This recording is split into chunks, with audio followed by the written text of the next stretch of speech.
அனைவருக்கும் தமிழ் புத்தாண்டு வாழ்த்துக்கள். சமீபத்தில கர்நாடகா போயிருந்தேன். கூடுகளுக்காக போயிருந்தோம்.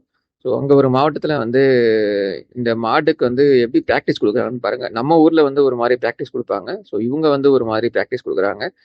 எனக்கு இது புதுசா இருந்தது. இதுவரைக்கும் நான் பார்த்ததில்ல. ஃபர்ஸ்ட் டைம் பார்க்குறேன். ஸோ நீங்க இதுக்கு முன்னாடி இங்க எங்கேயாவது பார்த்துருந்தீங்க அப்படின்னா, எங்க பார்த்தீங்க அப்படின்றத நீங்க கமெண்ட்ல போடுங்க.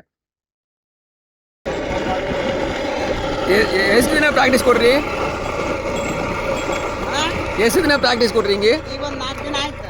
4 ದಿನ ಐತಿ ಓಕೆ ಫಸ್ಟಿಗೆ ಇದು ನೇಗಿಲ್ ಅದೆಲ್ಲ ಕಟ್ಟಿದ್ರೆ ಹೋಗಲ್ಲ. ಹಾಂ ಫಸ್ಟಿಗೆ ಅದು ಒಂದೇ ಕಟ್ತೀವಿ, ಕಟ್ಟಿಗೆ ಒಂದೇ ಕಟ್ತೀವಿ ಫಸ್ಟಿಗೆ. ಹಾಂ ಅದಾದ್ಮೇಲೆ ಈ ತರ ಕಟ್ಟಿ ಹಾಂ ಹಿಂಗ್ ಹೋಗಿ ಬರ್ತೀವಿ. ಹಾಂ ಆಮೇಲೆ ಸ್ವಲ್ಪ ದೊಡ್ಡ ಕಲ್ಲು ಇಡೋದು, ಸ್ವಲ್ಪ ಅದಕ್ಕಿಂತ ಜಾಸ್ತಿ ತೂಕ ಇರೋದು ಇಡೋದು, ಹಂಗ ಹಾಕಿ ಪ್ರಾಕ್ಟೀಸ್ ಆದ್ಮೇಲೆ ನೇಗಿಲ್ ಕಟ್ಟೋದು. ಹಾಂ